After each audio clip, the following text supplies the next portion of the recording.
అదే RTV app వార్తల్ని క్షణాల్లో చదివే అవకాశం ఉంటుంది. ఒక న్యూస్ పేపర్, ఒక టెలివిజన్ ఛానల్ మీ చేతుల్లో ఎప్పుడూ ఉంటాయి. ఈనాడు మరి ప్రభుత్వం కూడా ఎన్డీఏ కూటమి అదే దిశలో వెళ్తా ఉంది. అందుకే సూపర్ 6 పథకాల్లో మహిళా మహాశక్తి అనే కార్యక్రమాన్ని కూడా చంద్రబాబు నాయుడు గారు ఆయన పెట్టడం జరిగింది.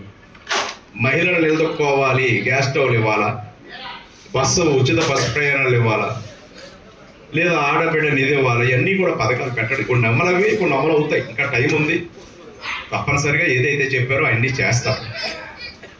తల్లికి 100 పిల్లల చదువులు అందరికీ ఇవ్వాలా, ఇవన్నీ కూడా మహిళలకు ఉపయోగపడే కార్యక్రమాలు. మహిళలు ఆర్థికంగా నిలదొక్కునే పరిస్థితి వచ్చినప్పుడు ఈ సమాజంలో వారు గౌరవింపబడతారనే ఆలోచనతో విద్య, ఉద్యోగ, ఆర్థిక, సామాజికంగా వారు అభివృద్ధి చెందడం కోసం అనేక ఆలోచనలు చేయడం జరిగింది. ఈనాడు ప్రధానమంత్రి మోడీ గారి దగ్గర నుంచి, చంద్రబాబు నాయుడు గారి దగ్గర నుంచి, పవన్ కళ్యాణ్ గారి దగ్గర నుంచి, ఎన్డీఏ కూటమి తరపున ఈనాడు ఈ రాష్ట్ర భవిష్యత్తు కోసం, దిగజారిపోయిన ఈ రాష్ట్రాన్ని ముందుకు తీసుకెళ్ళడం కోసం రేంబౌళ్ళు శ్రమిస్తూ ఉన్నారు. మనం కూడా భాగస్వాములు అవుతాం. మనందరం కూడా ఈ అభివృద్ధిలో మన కుటుంబాలు బాగుండాలి, మన రాష్ట్రం బాగుండాలి అనే ఆలోచనతో మనందరం కూడా మమేకం అవుతామని ఈ సందర్భంగా మీ అందరినీ కోరుకుంటూ, ఇక నాకు చాలా దగ్గరగా చూసిన వాడిని అనేక మీటింగ్లు పెట్టేవాళ్ళం. వేలాది మంది, 25,000 మంది, 25,000 మందితో మీటింగ్లు పెట్టేవాడిని. పెద్ద పెద్ద సెలబ్రిటీలను తీసుకొచ్చేవాడిని. రావులపాలెం మార్కెట్ యార్డ్లో పెట్టాం, కొత్తపేట కాలేజీ గ్రౌండ్లో పెట్టేవాళ్ళం, ప్రైజులు పెట్టేవాళ్ళం, గిఫ్ట్లు పెట్టేవాళ్ళం.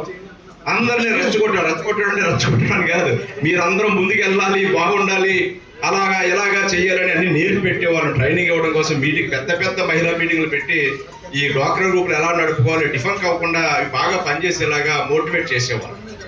ఆ ఫలాలు ఎలా ఫలించాయి, మహిళలు అభివృద్ధి చెందారు. ఇది ఇంకా ముందడుగు పడాలి. దానికి అందరూ కూడా సహకరించుకోవాలి. ఎవరికి వాళ్ళు మగ ఆడ అనే భేదం లేకుండా ఈ సమాజంలో అందరూ పాత్రదారులు. ఎవరి వంతు వారు పాత్ర పోషించాలి. ఎవరి గౌరవాలను వాళ్ళు పొందగలగాలి.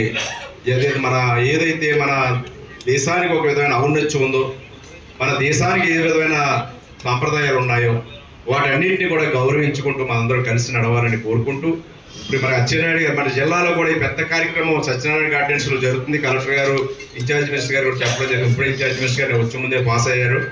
నేను మళ్ళా ప్రెసిడెంట్ ఆఫ్ ఇండియా ఒక మహిళ, మన ఆర్థిక మంత్రి, ఈ దేశానికి ఆర్థిక వ్యవస్థ నడిపించే ఒక ఆర్థిక మంత్రి నిర్మలా సీతారామన్ గారు ఒక మహిళ, మన రాష్ట్రానికి సంబంధించినటువంటి ఒక హోంమంత్రి, ఈనాడు మన ప్రజల యొక్క రక్షణ మంత్రి, ఈనాడు ఒక మహిళ వంగలపూడి అనిత గారు, లేదా మన జిల్లా జాయింట్ కలెక్టర్ నిశాంతి గారు, మన జిల్లా జాయింట్ కలెక్టర్గా పనిచేస్తారు. అమలాపురం ఆర్టీఓ ఒక మహిళ. ఈ రకంగా అన్ని రంగాల్లోనూ అందరూ కూడా ముందడిగేశారు.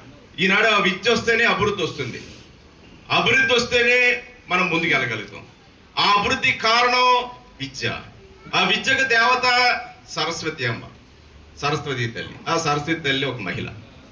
ఈనాడు మహిళతోటే ఏదైనా, లక్ష్మీదేవి మహిళ, దేవతల దగ్గర నుంచి అందరూ.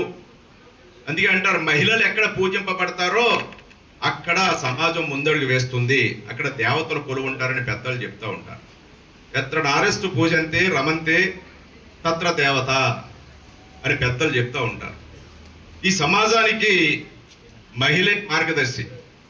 మహిళ ఒక తల్లి, ఒక చెల్లి, ఒక అక్క, ఒక భార్య, అన్ని పాత్రలు పోషిస్తూ మళ్ళా తను ఉద్యోగం చేస్తూ కుటుంబం పోషించుకోవడం కూడా తను అన్ని రకాల కష్టాలు పడుతూ ఈ కుటుంబానికి ఒక పెద్ద దిక్కుగా ముందుకు నడిపించే శక్తి మహిళా స్వరూపం ఎవరైనా ఉన్నారు అంటే అది మహిళ. ఆ మహిళని గౌరవించుకుంటేనే మనల్ని మనం గౌరవించుకున్నట్టు. మహిళల్ని అన్ని రంగాల్లోనూ అన్ని విధాలా కూడా ప్రతి ఒక్కరూ ప్రోత్సహించాలి, గౌరవించాలని కూడా ఈ సందర్భంగా నేను కోరుకుంటూ ఉన్నాను. మరిన్ని వీడియోస్ కోసం ఛానల్ ని సబ్స్క్రైబ్ చేయండి. లేటెస్ట్ అప్డేట్స్ కోసం వాట్సాప్ ఛానల్ ని ఫాలో అవ్వండి. ఆ లింక్ డిస్క్రిప్షన్ లో ఉంది.